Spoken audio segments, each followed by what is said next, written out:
Bonjour et bienvenue sur cette vidéo, bienvenue sur la chaîne La Voix d'Assia. Alors aujourd'hui nous allons voir notre huitième ennemi, donc huitième ennemi de la troisième dimension bien évidemment. Quel est-il? Alors, suspense, roulement de tambour. Le huitième ennemi est les voleurs de temps. Ouais, ça peut paraître banal. Et pourtant, les voleurs de temps sont ceux qui vont... alors, déjà, tu pourrais me poser la question de me dire, mais qui c'est les voleurs de temps? Est-ce que c'est des personnes? Est-ce que c'est... Alors, ce sont des personnes, oui, ça peut être des proches, ça peut être des activités, ça peut être des supports, ça peut être des réseaux sociaux, ça peut être... En fait, l'idée, dans un premier temps, c'est de toi, de te poser et d'aller regarder qui sont tes voleurs de temps. Est-ce que c'est tes parents? Est-ce que c'est tes amis? Est-ce que c'est les réseaux sociaux? Est-ce que c'est d'autres tâches? Et dans quelle énergie ça te met le fait que ça puisse happer littéralement ton temps? Est-ce que ça t'épuise?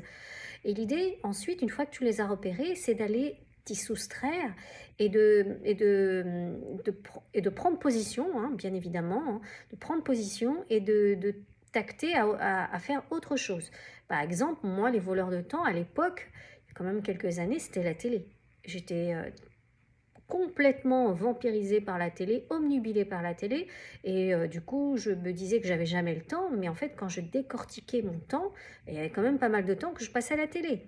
Et j'ai décidé littéralement de couper avec la télé, que je ne regarde plus depuis des années. À titre exceptionnel, oui, ça m'arrive, mais alors, mais hyper rarement, je serais incapable de vous dire ce qui passe à la télé, puisque même j'ai une télé qui sert de temps en temps pour les enfants, mais c'est pas, j'y suis pas, je n'y suis plus.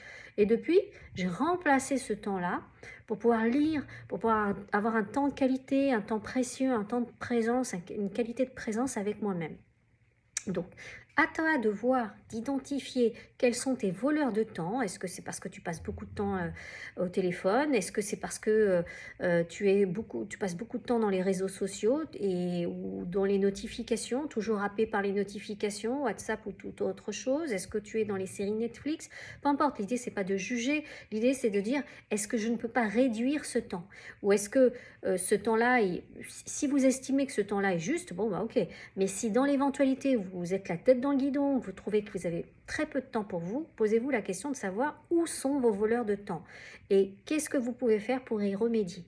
Et je vous assure que ça changera déjà la dynamique dans laquelle vous êtes et ça fera en sorte de préserver vos énergies.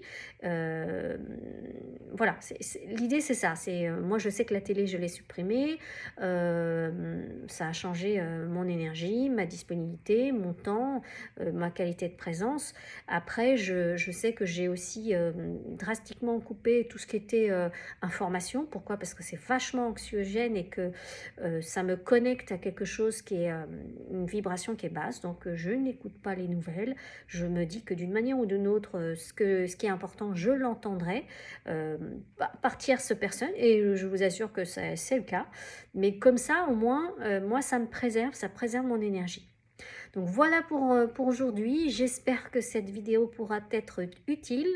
N'hésite pas à t'abonner à la chaîne si ce n'est pas le cas, à activer les notifications pour recevoir les nouvelles vidéos. Je te dis à très bientôt.